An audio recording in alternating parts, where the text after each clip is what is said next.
अब असली खेल शुरू हो चुका है। मिडिल ईस्ट में धमाके होने वाले हैं और इस बार मामला सिर्फ गजा या यमन तक नहीं, सीधे तेहरान तक जाएगा। ध्यान से सुनिए।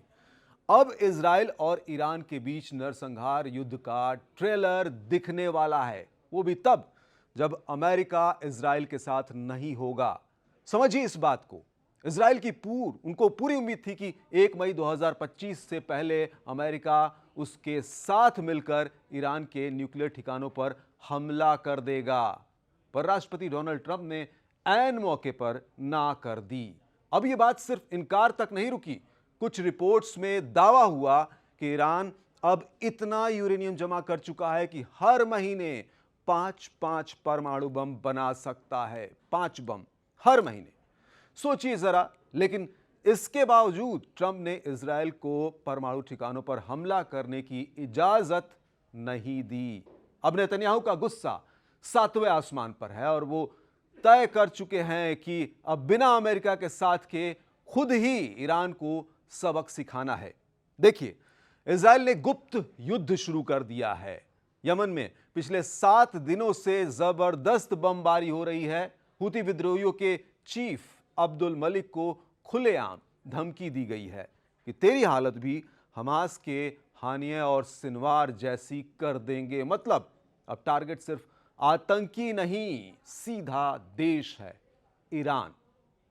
देखिए, 7 अक्टूबर 2023 को जब हमास ने इजराइल पर बड़ा हमला किया था, तब पूरी दुनिया ने देखा कि अमेरिका इजराइल के साथ खड़ा था। लेकिन जैसे जैसे अमेरिका और ईरान की न्यूक्लियर डील पर बातचीत पकी, वैसे वैसे ट्रंप ने इजराइल से दूरी बनानी शुरू कर दी। ट्रंप ने मिडिल ईस्ट का दौरा किया, यूएई, कतर, सऊदी अरब गए, लेकिन इजराइल जाना जरूरी नहीं समझा। अमेरिकन मीडिया का कहना है कि ट्रंप नेतन्याहू से निराश हो चुके हैं। उन्हें लगता है कि नेतन्याहू फैसले लेने में देर कर रहे हैं। इसीलिए ट्रंप अब बिना इजराइल के मिडिल ईस्ट की पॉलिसी बनानी उन्होंने शुरू कर दी है। मतलब साफ है, अब ट्रंप का साथ नहीं है और नेतन्याहू अकेले ही फुल वॉर मोड में जा चुके हैं। अब कहानी का असली ट्विस्ट सुनिए। रिपोर्ट्स कहती है कि इजराइल की आर्मी अब तैयार है। तेहरान, नतांज और फोर्डो के न्यूक्लियर ठिकानों को ध्वस्त करने का मिशन शुरू हो चुका है। कैसे? F-35A और F-15EX जैसे सुपर फास्ट लड़ाकू विमान भेजे जाएंगे और 30,000 पाउंड की बंकर बस्टर बम फोर्डो पर गिराई जाएगी, जो जमीन के 80 मीटर अंदर जाकर धमाका करेगी। मतलब ईरान के सबसे गुप्त ठिकानों को अब कोई भी सुरक्षा कवच नहीं बचा सकता है। ध्यान दीजिए, सिर्फ परमाणु साइट्स ही नहीं, पूरे शहर टारगेट पर हैं। तेहरान पहला निशाना, जहां सुप्रीम लीडर खामनेई हैं। इस्फहान, ईरान का इंडस्ट्रियल हब। शिराज, फारस की प्राचीन राजधानी। करज, मशहद, तबरीज, अहवाज, कोम, सब के सब लिस्ट में हैं। मतलब यह कि ऑपरेशन कोई लिमिटेड स्ट्राइक नहीं, पूरा देश तबाह करने का ब्लूप्रिंट है। लेकिन भाई, ईरान भी कम नहीं है।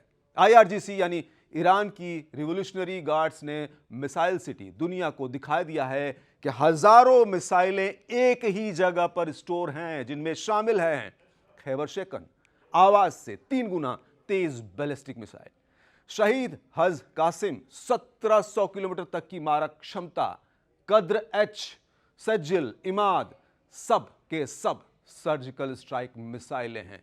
इनमें से कुछ मिसाइलें तो अमेरिका के सबसे एडवांस मिसाइल डिफेंस सिस्टम को भी चकमा दे सकती है। अब सबसे डरावनी बात, ईरान के पास पहले ही JCPOA डील से 30 गुना ज्यादा यूरेनियम है। मतलब ईरान अब महीने के 5 न्यूक्लियर बम बना सकता है। अब आप ही सोचिए, जिसके पास इतनी न्यूक्लियर ताकत हो, जिसने मिसाइल सिटी बना ली हो, जो अमेरिका और इजराइल को सीधा धमका रहा हो, उससे इजराइल कैसे निपटेगा? तो सवाल सिर्फ यह नहीं कि हमला कब होगा, सवाल यह है कि क्या यह हमला पूरी दुनिया को तीसरे विश्व युद्ध की तरफ ले जाएगा? क्योंकि इस बार सिर्फ मिसाइलें नहीं, न्यूक्लियर बम उड़ाने वाले हैं और उड़ने वाले हैं। और जब जंग ईरान इजराइल के बीच होगी तो अमेरिका, रूस, चीन, कोई भी इससे बाहर नहीं रहेगा।